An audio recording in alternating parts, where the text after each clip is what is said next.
الكبده ما كترباش. الكبده يا اما كنديروها بولفاف ونشبعو، يا اما كنشرملوها بحال هكا بهذه الطريقه هذه. مع كملت الكوموند ديال الصباح، الله يكمل على ماليها بالخير. مع تقادات ليا انا كلشي في الدار، ما بقى عندي والو، دزت خديت العطريه. وكيف ما كتعرفوني كنطحن كلشي على يدي. غنشارك معكم التقديه اللي جبت هي الاولى، وعاد غنشارك معكم الطريقه ديال الكبده ديال الدجاج مشرمله غتاكلوا عليها صبيعات يديكم. غنوريكم شنو جبت.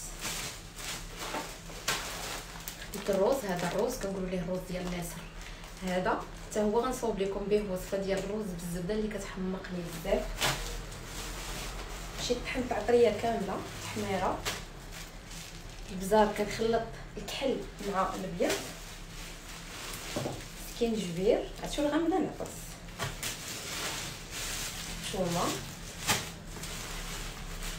كمون. هذا راه كان عندي نقيته وسخنته شويه وعاد باش مشيت طحنته. خرطوم، كاكاو، خديت دانون، خمارات، فاني،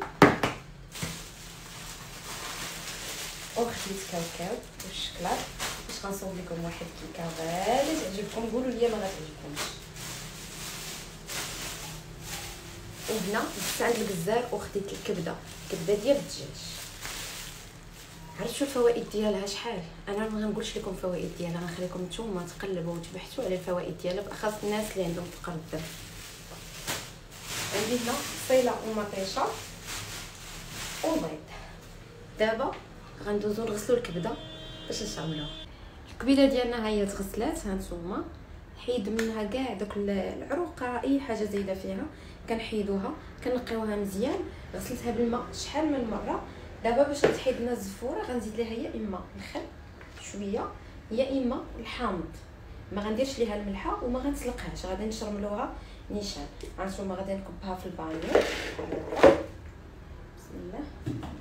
غندير عليها شويه ديال الخل، تقريبا واحد 3 د المعالق كبار، المهم على حساب الكميه.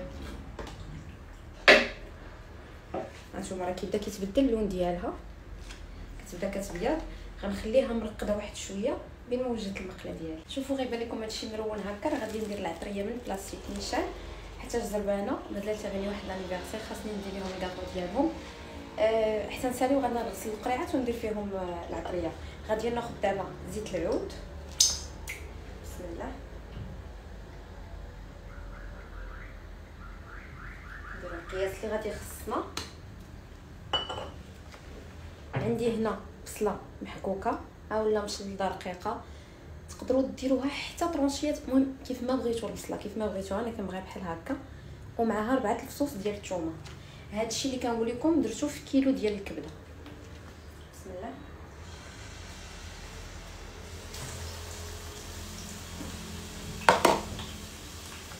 عندي هنا شويه ديال الكزبره ومعدنوس،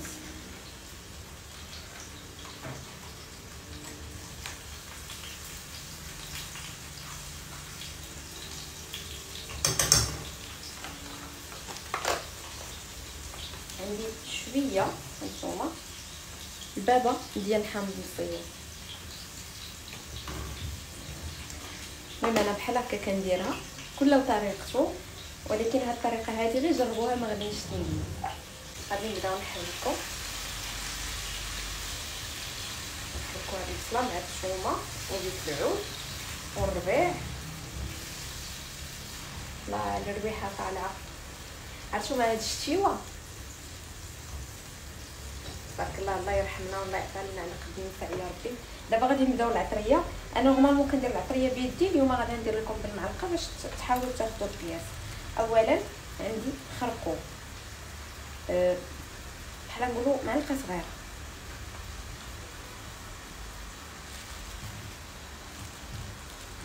سكينجبير حتى هو معلقه صغيره،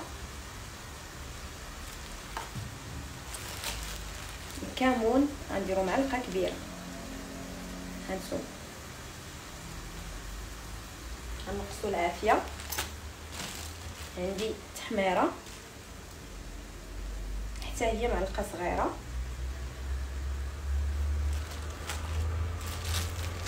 البزار كيف قلت لكم راه كنخلط الكحل مع البيض غادي نديرو غير بحال هكا، يعني بحال نقولوا نص معلقه صغيره.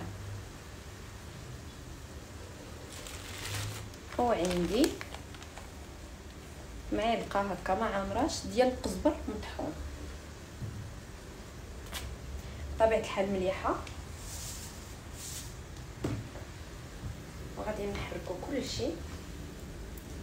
انا غاديه معكم دقه دقه.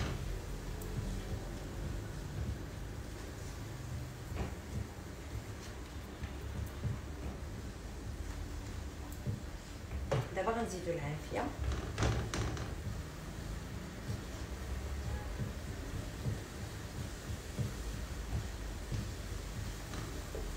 وغنزيدو الكبده.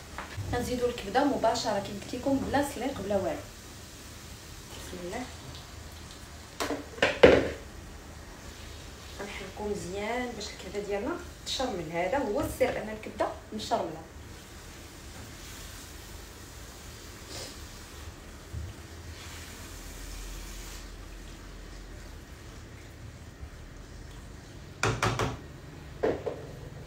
دابا غنقصوا عليها العافيه وغنغطيوها ونخليوها حتى طيب. قبل ما نطفيو عليها غادي نزيدوا ليها معلقه ديال مطيشه الحك، اولا تقدروا تحكوا فيها مطيشه واحده. على ما توجد لينا الكبيده، ها هي نتوما راه ما زدت فيها لا ما لا والو، لان الكبده هي كتطلق الماء ديالها. هذاك الماء هو غادي يطيب فيه. غتاخذوا كاسرونه، طنجره، كوكوط، اي حاجه غنديروا فيها الزبده، اي زبده الا مارغرين ما ديريهاش، ديري اي زبده تكون ديال الماكله. نديرو الزبده، غنديرو هنا زلافه ديال الروز. بسم الله.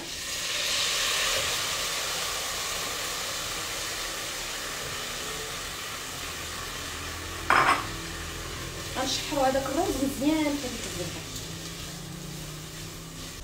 دابا الزبده دابت وداك الروز تشحر لينا في الزبده مزيان. غادي نزيد دابا مليحه. بسم الله. ما نكثروش. بالنسبه للزلافه ديال الروز كندير ليها نص كاس ديال السكر. هاد الكاس راه غير صغير، راه نديرها العبار ديال كاس العلبه. نص كاس ديال السكر. الحلاوه كتبقى على حساب الذوق. غادي نزيد نخلط وغنعمر عليه الماء حتى يتغطى بالماء، وغنغطيوه ونقصوا عليه العافيه ونخليوه يطيب على خاطرو حتى يتعلق. الغديوه ديالنا وجدات او العشيوه، المهم انا وليت كنشرك غدا وعشاء. وجدات اجي نوريكم الشكل النهائي. ها هو الروز بالزبده والسكر. غادي نخليه بحال هكا لانه مازال غادي يشرب. ودابا الكبيده ديالنا ها هي كتجي يا سلام. عرفتوا هذا هو الطبق المفضل عندي انايا في رمضان. في المغرب ضروري ديما كندير هذا الطبق هذا. غير غنعطيكم واحد النصيحه على الكبده، بلاتي نحط لكم شويه في التفصيل. نصيحتي لكم على الكبده ما كترباش. الكبده يا اما كنديروها بولفاف ونشبعوا، يا اما كنشرملوها بحال هكا بهذه الطريقه هذه غادي نتحماقوا عليها، اولا نقدروا نديروها دغميره.